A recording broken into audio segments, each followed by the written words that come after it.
हाँ जी बेटा, next topic is partial molar quantities. ठीक है, पार्शियल मोलर क्वांटिटीज हम किसको बोलते हैं, इसको एक्सप्लेन करने के लिए हम एक छोटी सी डेरिवेशन करेंगे। ठीक है, उस डेरिवेशन को अंडरस्टूड करने के लिए हमने क्या ले लिया, एक कोई भी ओपन सिस्टम ले लिया। ठीक है, ओपन सिस्टम मीन्स कि अगर मेरे पास कोई बीकर है, उसमें कोई भी गैस है, गैस मॉलिक्यूल्स हैं, उसको हम स्टडी कर रहे हैं, so that would becomes our open system. ठीक है, और उस सिस्टम के पास कुछ ना कुछ प्रॉपर्टीज होंगी, लाइक उनकी फ्री एनर्जी होगी, एंथैल्पी होगी, एंट्रोपी होगी। ठीक है, तो इन एक्सटेंसिव प्रॉपर्टीज में से हमने कोई एक प्रॉपर्टी ले लेनी है। ठीक है, एक्सटेंसिव प्रॉपर्टीज का मतलब क्या होता है? एक्सटेंसिव प्रॉपर्टीज का मतलब वो प्रॉपर्टीज जो किस पे डिपेंड करती हैं, मास ऑफ द सिस्टम पे। ठीक है, तो हमने इसकी इतनी सारी एक्सटेंसिव प्रॉपर्टीज में से कोई भी एक प्रॉपर्टी ले ली जनरल, उसको हमने एक्स से डिनोट कर दिया। ठीक है, और वो जो एक्सटेंसिव प्रॉपर्टी एक्स होगी, ठीक है, वो नंबर ऑफ फैक्टर्स पे डिपेंड कर रही है। ठीक है, नंबर ऑफ मोल्स मतलब मास पे तो डिपेंड कर ही रही है, साथ में टेम्परेचर एंड प्रेशर। तो जो प्रॉपर्टी एक्स है उसको हम क्या लिख सकते हैं कि this is a function of temperature, pressure and the various number of moles present in the system. ठीक है, अब अगर हमने इस एक्स में चेंज इन एक्स, इस थर्मोडायनेमिक प्रॉपर्टी में चेंज फाइंड आउट करना है, तो वो चेंज इसमें ओवरऑल कैसे प्रोड्यूस्ड होगा? जब टेम्परेचर में थोड़ा सा चेंज होगा तो भी इसमें चेंज होगा, प्रेशर में चेंज प्रोड्यूस्ड होगा तो भी चेंज इन एक्स होगा। मतलब ऑल फैक्टर्स में चेंज क्या प्रोड्यूस्ड करेगा? Change in x. ठीक है, तो चेंज इन एक्स को हम लिख सकते हैं डी एक्स से। ठीक है, और इसको हमने क्या लिख लिया कि सिर्फ टेम्परेचर में जब चेंज हुआ करली टी, ठीक है, तब x की वैल्यू में जो चेंज हुआ दैट इज करली x। बाकी के सारे फैक्टर्स क्या हैं? कांस्टेंट, उनकी वैल्यू चेंज नहीं हुई, dt। ठीक है, प्लस किस में चेंज हुआ? सिर्फ प्रेशर में, करली p ओवर करली x, बाकी फैक्टर्स कांस्टेंट dp। प्लस इसी तरह से n1 में चेंज हुआ, n2 में चेंज हुआ, इन सभी फैक्टर्स में जो चेंज प्रोड्यूस्ड हुआ उसके कारण क्या प्रोड्यूस हुआ? Change in x, that is dx। ठीक है, so this is our equation number 1 and this is the equation number 2। ठीक है,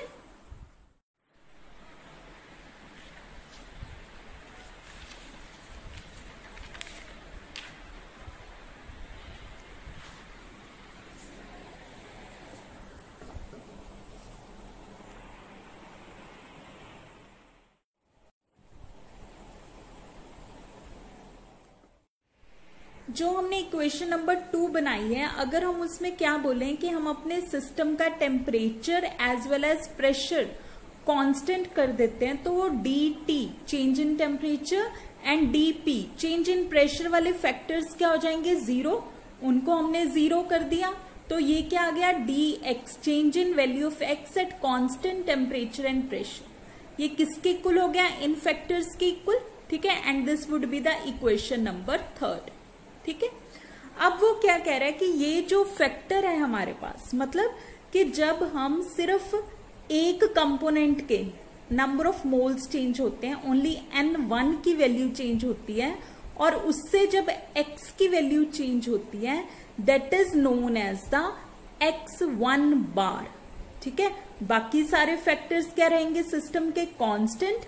उसको हम क्या बोलते हैं? x1 बार, और it is known as the partial molar property of the system. ठीक है, इसी तरह से जब सिर्फ n2 किसी एक नंबर ऑफ मोल्स के चेंज होने से जो x की वैल्यू में चेंज प्रोड्यूस्ड हो रहा है, while all other factors are constant, तो उस चेंज्ड वैल्यू को हम क्या बोलेंगे? Partial molar property. ठीक है, और पार्शियल मोलर प्रॉपर्टी को हम कैसे रिप्रेजेंट करते हैं? प्रॉपर्टी के ऊपर क्या डाल देते हैं? बार। ठीक है, अगर किसी प्रॉपर्टी के ऊपर बार है, it means that is a partial molar property. ठीक है, तो ये वाली जो इक्वेशन है इसको हम कैसे लिख सकते हैं, dx at constant temperature and pressure equals to x1 bar dn1 plus x2 bar dn2 and so. ठीक है, समझ लग गया आपको। ठीक है, पार्शियल मोलर प्रॉपर्टी क्या है, जब किसी भी एक कंपोनेंट के नंबर ऑफ मोल्स चेंज होते हैं उससे जो x प्रॉपर्टी की वैल्यू चेंज होती है, that changed value is known as the partial molar quantity. Next आ गया अब हमारे पास पार्शियल मोलर फ्री एनर्जी। अभी हमने पढ़ा था पार्शियल मोलर क्वांटिटी, तो क्वांटिटी के जगह जब हम क्या मेजर करते हैं, फ्री एनर्जी की partial molar value, partial molar free energy, उसको हम क्या बोलते हैं, न्यू नेम देते हैं केमिकल पोटेंशियल। ठीक है, तो केमिकल पोटेंशियल को हम म्यू से डिनोट करते हैं। ठीक है, म्यू हमें पता है केमिकल पोटेंशियल है क्या, partial molar free energy. Free energy को जी से लिखते हैं, पार्शियल मोलर है तो उसके ऊपर बार डालेंगे। ठीक है, तो इसको इसकी वैल्यू कैसे कैलकुलेट करते हैं, change in G value with respect to change in number of moles. ठीक है, क्लियर हो गया। जब हमने एक मोल चेंज किया, मतलब एक मोल सिस्टम में और ऐड कर दिया, करली एन की वैल्यू क्या है 1, तो उस टाइम जो चेंज इन जी, करली जी की वैल्यू चेंज प्रोड्यूस्ड हुआ, उसको क्या बोलते हैं, mu, that is chemical potential. ठीक है, नेक्स्ट आ गया हमारे पास गिब्स ड्यूहम इक्वेशन। ठीक है, इस इक्वेशन को ड्राइव करने के लिए हमने क्या ले लिया, किसी भी सिस्टम की फ्री एनर्जी। फ्री एनर्जी मैंने आपको अभी बताया क्या है, extensive property and it depends on number of factors. So G is a function of temperature, pressure, n1, n2 and so on. ठीक है, तो किसी भी फ्री एनर्जी में चेंज जो है that is D G, that is change in G with respect to change in temperature dt plus change in G with respect to change in pressure dP and so on।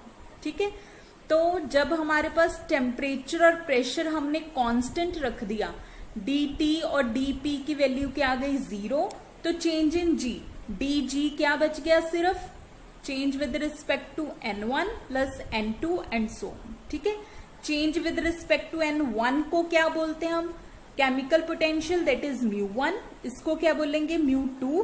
तो ये equation overall क्या बन गई, dG at constant temperature and pressure equals to μ1 dN1 plus μ2 dN2 and so. ठीक है, clear हो गया। अब इस इक्वेशन की हम क्या करें, इंटीग्रेशन। जब इंटीग्रेशन करते तो डेरिवेटिव इंटीग्रेशन के साथ कैंसिल हो जाता है, इसके इंटीग्रेशन करेंगे, क्या रह गया, सिर्फ G eight constant temperature pressure. ठीक है, और इसकी इंटीग्रेशन करेंगे μ1 एज इट इज, इसको चेंज के n1 plus μ2 as it is, dN2 की इंटीग्रेशन की, डेरिवेटिव कैंसिल हो गया, n2। ठीक है, this is our equation number 5। अब इस इक्वेशन की हमने क्या करनी है, फिर से डिफरेंशिएशन, डेरिवेटिव ले लेना है, तो ये बन गया dG। ठीक है, यहाँ पे प्रोडक्ट रूल अप्लाई होगा। प्रोडक्ट रूल क्या कहते हैं कि अगर दो चीजें प्रोडक्ट में हैं, पहले फैक्टर को, किसी भी एक फैक्टर को, लाइक इसमें μ1 को हमने कांस्टेंट रख दिया एज इट इज, n1 का डेरिवेटिव लिया dN1 प्लस n1 को कांस्टेंट रख दिया, μ1 का डेरिवेटिव लिया dμ2। ठीक है, इसी तरह से इसमें करेंगे, μ2 को कांस्टेंट रख दिया, ठीक है, इसका डेरिवेटिव dN2 प्लस n2 को कांस्टेंट रख दिया, इसका डेरिवेटिव dμ2। ठीक है, जो dn वाली टर्म्स हैं उनको हमने सेपरेट करके लिख लिया, जो dμ वाली टर्म्स हैं उनको हमने सेपरेट करके लिख लिया। This is our equation number 6। ठीक है, अब हम इक्वेशन 6 में भी हमारे पास dG है, इक्वेशन 4 में भी dG है। ठीक है, इन बोथ इक्वेशंस को क्या करेंगे, सब्ट्रैक्ट करेंगे एक दूसरे में से, तो हमारे पास क्या बचेगा, सिर्फ ये factor, that is n1 dμ1 plus n2 dμ2 equals to 0। ठीक है, और इसको हम कैसे लिख सकते हैं, this can be written as a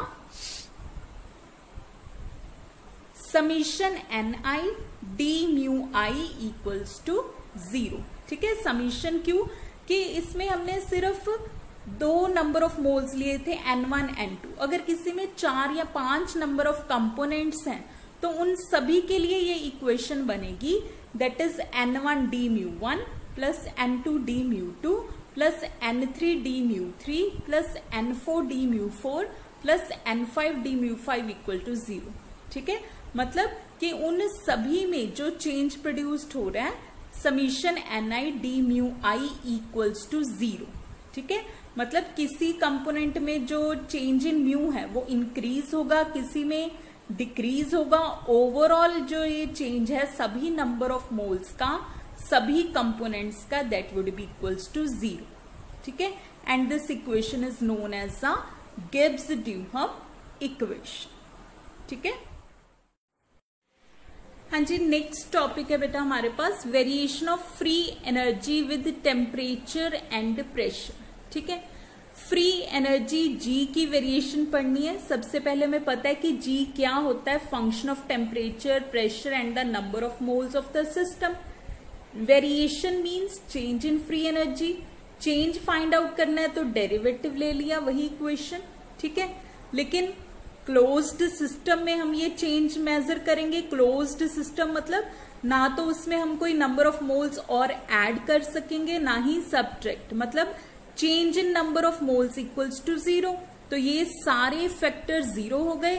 change in G equals to only this one.